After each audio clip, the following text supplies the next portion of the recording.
تفضل. شكرا يا ناظر.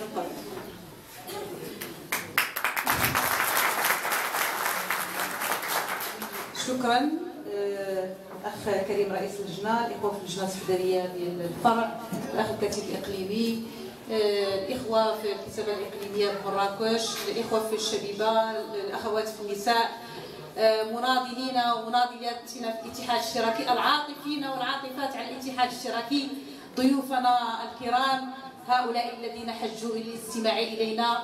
نتمنى ان يكون الاستماع يعني مشترك بيننا لكي من اجل هذا الوطن، لكي يكون هذا الوطن يعني تنمويا صفا الى صف الدول الديمقراطيه للنهوض بالانسان. انا فقط سمعت بزاف نقول مكتب سياسي كذا.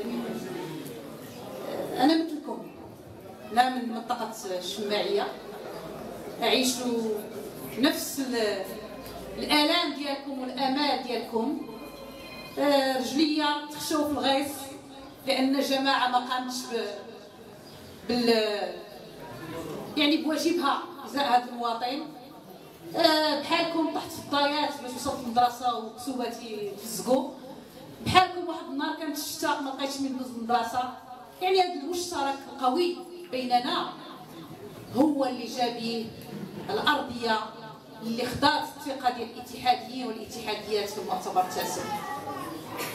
هي الارضيه المتوجهه اليكم، الى حزب جماهير الشعبيه. ونحن نعترف باننا في يوم من الايام وفي زمن من الازمنه فقدنا هذه العلاقه، لكن فقدنا هذه العلاقه لنعود اليكم، لاننا كنا في لحظه تاريخيه معينه نعالج من اوصلوا المغرب الى النزيف ومن اوصلوه الى السكته القلبيه باعتراف اعلى سلطه في بلادنا المرحوم حسن الثاني الله يرحمه في هذا النهار. انا يعني اليوم فرحانه بزاف. عرفتوا علاش فرحانه وعلاش وقفت؟ لان كنشوف راجل قد والدي واقف، وكنشوف ليه في العمق يعني مناضل او عاطف او واقف، والاخرين واقفين والاخرين وراه. هادشي كيفرح. المغرب بخير، ماشي نقول لكم الاتحاد الاشتراكي بخير، المغرب بخير. المغرب اللي دافع على دستور 2011 هو المغرب الذي سيتوجه للمستقبل رغم كل التعثرات. المغرب اللي بغينا نبنيو واللي بغينا غدا هادوك اطفالنا مرحبا بهم، هادوك راهم المستقبل. حنا بغينا نبنيو واحد المغرب لهادوك الاطفال، لاننا فعلا اليوم كنعيشوا واحد الانتكاسه وكنعترفوا بها وتنقولوا راه حنا غنبداو من الصفر. راه نقطه الصفر ما كتخلعناش. راه ديما المناضل تيمكن يطيح وكيمكن يوقف وكيبقى يمشي، ولكن المناضل اللي تصرف به الياس هو المناضل اللي كيمشي للتطرف، كيمشي يقتل راسو، ولا كيمشي ينتحر، ولا كيمشي يحماق، ولا كيوقع ليه شي حاجه. اذا اخواني اخواتي ايها العاطفين والعاطفون والعاطفات والمناضلون والمناضلات والذين حجوا الى هذه القاعه الاستماع الينا، نقول بان هذا الاتحاد الاشتراكي ماشي حزب ديال الرباط ولا حزب ديال الشجار ولا حزب ديال بديع الرادي ولا حزب ديال القيادات اللي مرت ولا القياده الحاليه. الاتحاد الاشتراكي للقوات الشعبيه هو حزبكم ديالكم نتوما. انتوما اللي كيمكن تمسكوا به وانتوما اللي كيمكن ترفضوه، لان الاتحاد الاشتراكي للقوات الشعبيه في الافكار ديالو اللي ما جاياش اليوم وما تبناتش في شي اداره معينه وما سدش علينا شي وزير الداخليه باش يقول لنا اش ديروا واش ديروا. هذا حزب راه تقدم الشهداء، وهذاك الدم هو دمي ودمك ودم الاخر، هو الدم اللي ما خلاش اليوم الدم يسيل، اللي ما خلاش الدم اليوم يسيل بحال اللي سال في ليبيا وسال في تونس واليوم تيسيل في مصر. وانتم عرفتوا شنو وقع، انتم عرفتوا شنو وقع في تبادل التبادل يعني اش نقول يعني البندقيه ما بين المتشددين من الطرفين من أجل وطن يضيعونه ويقتلون نفسهم. هذه هي الحالة. هذا هو الاتحاد الاشتراكي لأنه أنقذكم من هذا الدم وأهداكم وردة، فأرجوكم ألا تضيعوها. أرجوكم اغرسوا وردتكم في كل حقل. لا نطلب منكم أن تأخذوا تلك الوردة إلى صندوق معين وأن تضعوا، حافظوا عليها لكي تشموا رائحة الأمل ورائحة المغرب الذي نريد، ذلك المغرب اللي كتبناه في الدستور ديال 2011.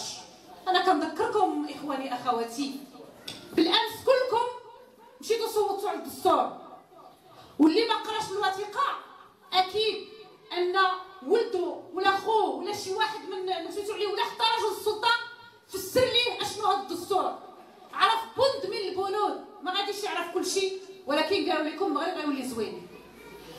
ما قالوش لكم المغرب غيبقى بنفس الطريق اللي جيت فيها انا اليوم، اللي لا داز سياره مع سياره كيمكن تقبلي انا، او كيمكن نسمح انا في حياتي باش ما نقدمش طفل غادي في بيكالا ولا غادي في موتور.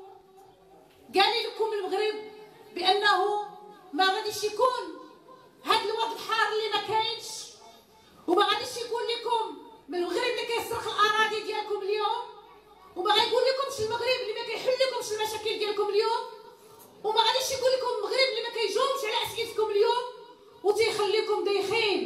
ماشي هذا هو المغرب اللي صوتنا عليه في الدستور 2011. ماشي هذا هو المغرب. ماشي هذا هو المغرب. ماشي هذا هو المغرب اللي بغيناه يكون، اللي قلنا بحالك انت بحال الاخر بحال هذاك بحال هذا كلنا سواسيه، بما في ذلك ملك البلاد المواطن الذي اعترف وقال امام الجماهير الشعبيه التي يؤمن بها انني الملك المواطن. فما بالك ان مواطنا اعطيناه المقعد الاول في رئاسه الحكومه ولا يعترف بهذا المواطن الذي تركه اليوم في الوحل. الفريطه اخواني اخواتي، حنا ما جيناش نديروا حمله انتخابيه.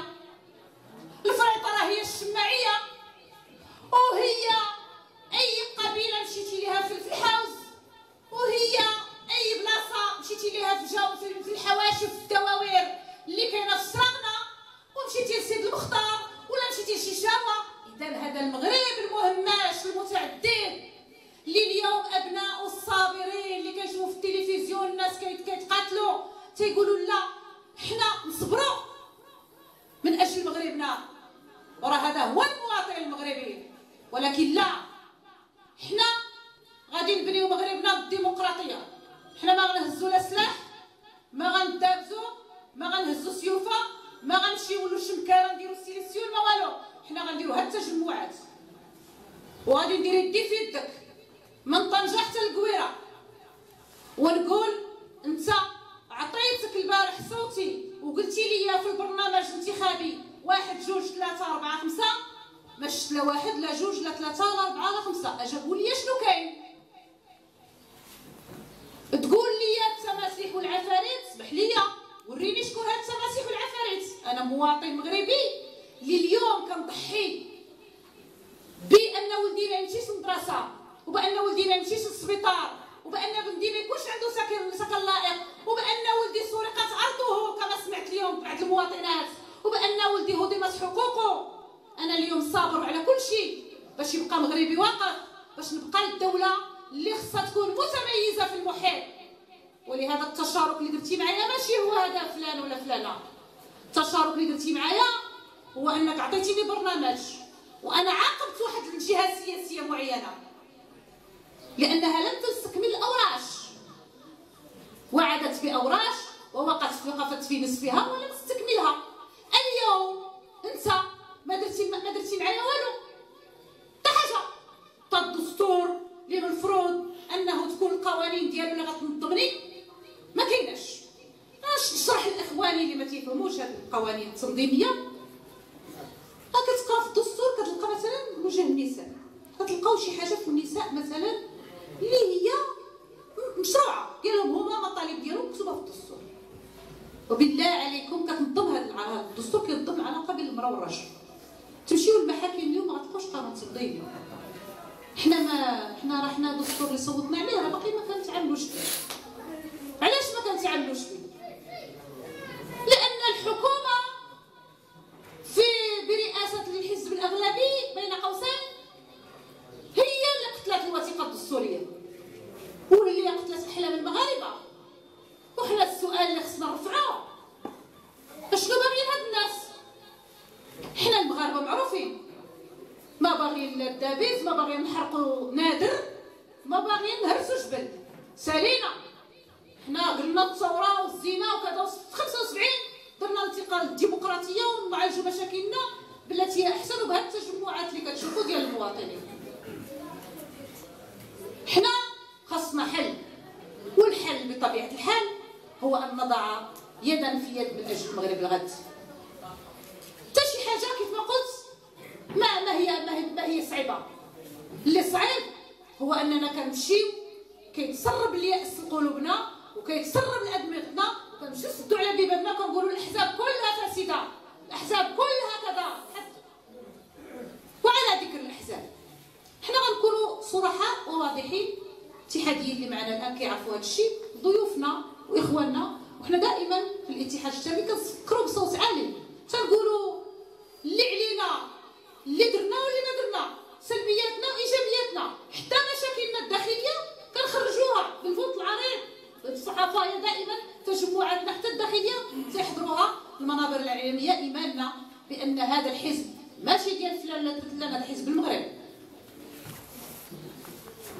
هذا حزب المغرب. فعلا بالامس ملي نودي على اخينا عبد الرحمن اليوسفي، كنتم عارفين الاشكاليات اللي كانت وكذا، وحنا كنا في الاوج ديال المعارضه. كانت منادات واضحه ان المغرب كان في انهيار انسان في السوق الدوليه وفي البنك الدولي. ربما البسطاء منا ما تعرفوش هاد الحالات، ولكن هاد الاشياء يمكن تمسهم في معيشهم اليومي. المواطن البسيط عندما يمس في معيشه اليومي عند ذاك يتحرك. نحن ماشي خطأ منا بالاتحاد الاشتراكي للقوات الشعبيه، ولكن ايمانا منا بالوطن رفعنا قبعه الحزب ودرنا بلاصه قبعه الوطن، ومشينا داخل الوطن وخارج الوطن باش نوقفوا هذه السكته القلبيه، وقدرنا نوقفوا السكته القلبيه. انا ما غنخطرش عليكم نقول لكم اش درنا، انا غنقول لكم غير ملي تخرجوا من طنجه كذا شوفوا الطريق السيار وشكون دار، وشوفوا الضوء شكون وصلوا الدواوير وشكون وصل الماء.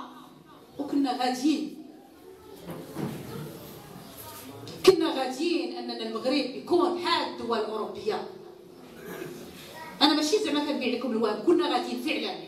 كسرنا، نتوما عارفين المسار شنو هو، وعوقبنا من طرف شعبنا اللي ما تيعرفش، كيعرف غير المعيش. بدليل هاد الدوار بحال الشماعيه، بحال مسجد المختار، بحال بعض المناطق، راكم كتشوفوا الاوراش اللي تفتحات. شنو ضاف عليها؟ انا ما تنحملش جماعه معينه المسؤوليه، انا تنحمل برنامج متكامل ديال الحكومه، لان كاين بعض الاوراش اللي ما كتقدرش ديرها جماعه، خصها ديرها سياسه حكوميه متكامله اللي كتشوفها الدوار. شحال عندكم دوار؟ 30 دوار، 33 دوار، كتشوفها 33 دوار. حرام اليوم كنشوفوا حتى الطريق ما غطاهمش. ها الاوراش التي كسرت واليوم تراجعت من ذاك العهد ما بقاش. ولهذا اخواني اخواتي ايها الحضور الكريم، راه المغرب والمغاربه ما محتاجينش اللي يوريهم القبله. حنا كلنا تولدنا في اسر محافظه، وكلنا كنصوموا وكلنا كنصلوا، ولقينا ولا بواتنا كيصلوا، وفينا اللي داير الحجاب وفينا اللي ما دايرهاش، وفينا اللي متقي الله شويه وفينا اللي كيقول الله يغفر ليا. يعني الاسلام يعني فينا بغابه، فينا شي واحد ما مؤمنش بالله. الايمان عندنا درجات ولكن كلنا مؤمنين بالله. حنا في المغرب اليوم ما محتاجينش اللي غادي يورينا القبله ولا غيشري لنا الزربيه. حنا محتاجين يدير لنا طريق، ومحتاج يدير ليا واد الحار باش ولدي ما يمرضش، ومحتاج يدير ليا الايكول لولدي ما يعلمش ليا ولدي يقول لي حدك الحضار، سير تعلم غير في المسجد، خذ القران وخذ كذا. وكيدوا ولادهم يقراو في فرنسا وفي انجلترا، تيتعلموا الانجليزيه وتتعلموا الفرنسيه، تيتعلموا اللغات المختلفه، وتيدخلوا ولادهم احسن المدارس، تيقولوا الشعب انت قاهره. حنا ما محتاجينش هذا الكلام، حنا محتاجين اللي يدير لنا التنميه في بلادنا.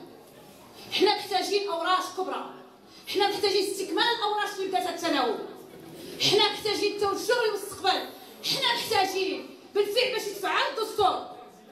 هاد الحكومه جات باش تفعل الدستور، باش دير او الورش اكبر ورش تنظيمي هو الورش الدستوري. لو هاد الحكومه فقط قبضات الورش التنظيمي الدستوري ودارت فيه قوانين، غنقدروا نقولوا حنا مع الاختلاف. هذا مغرب ديال الاختلاف، يكون فيه اسلامي ويكون فيه ليبرالي ويكون فيه اشتراكي ويكون كذا.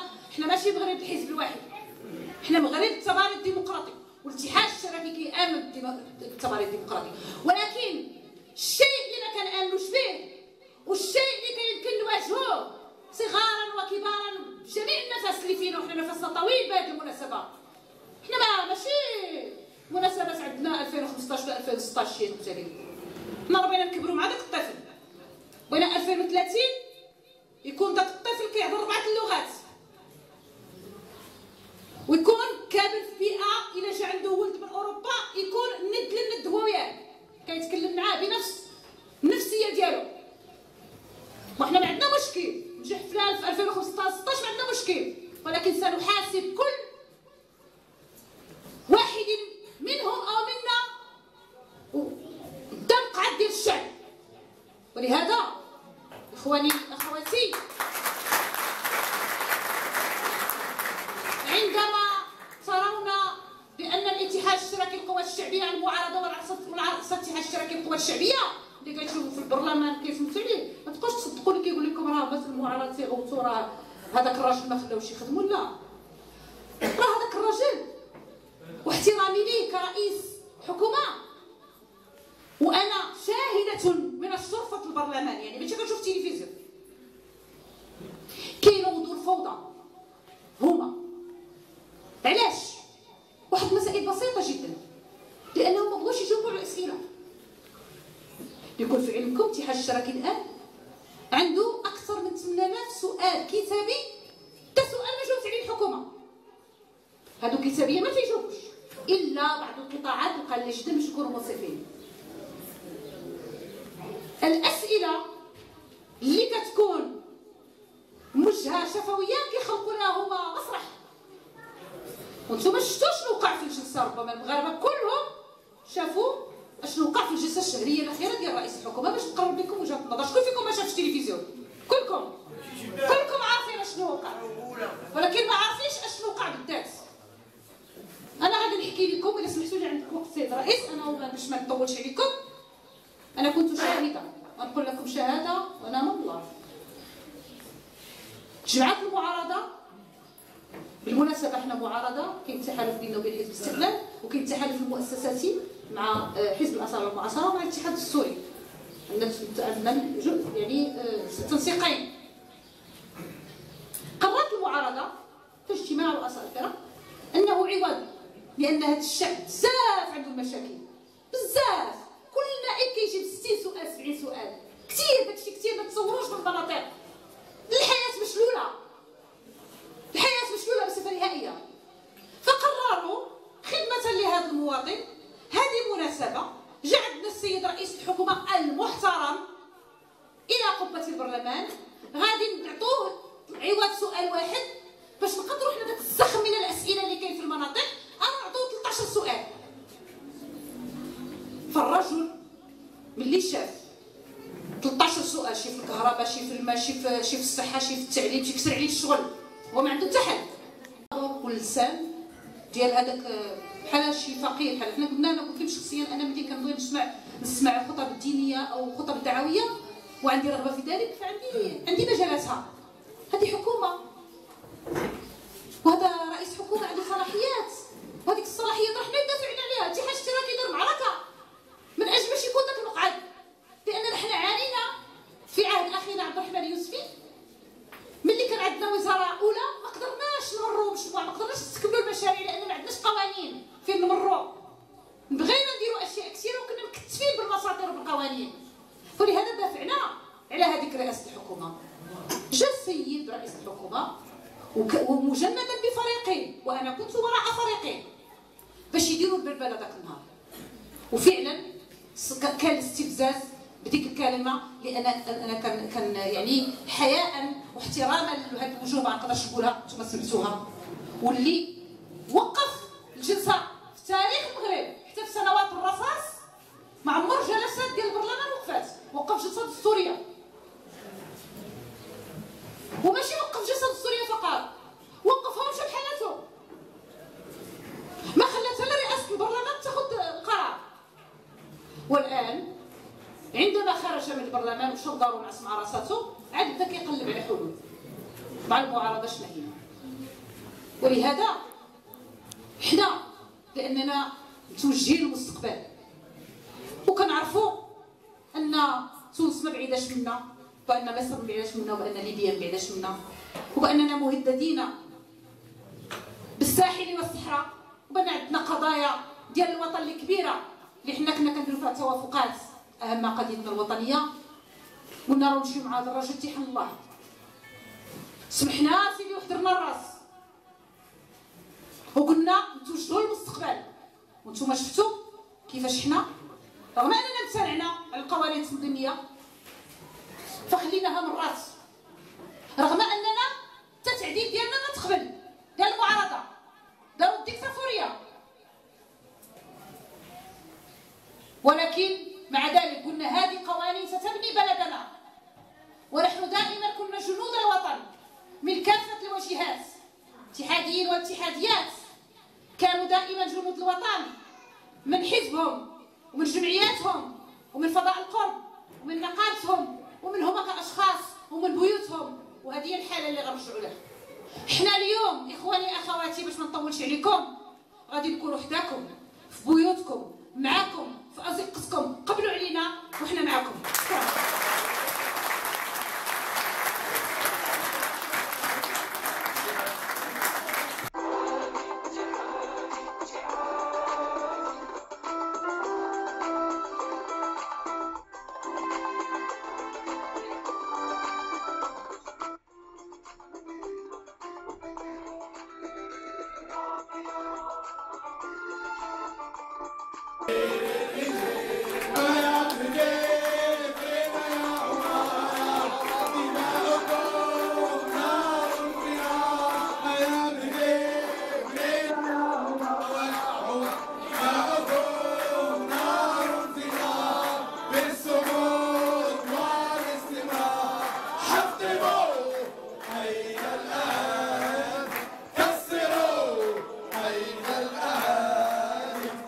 اتحاد اتحاد اتحاد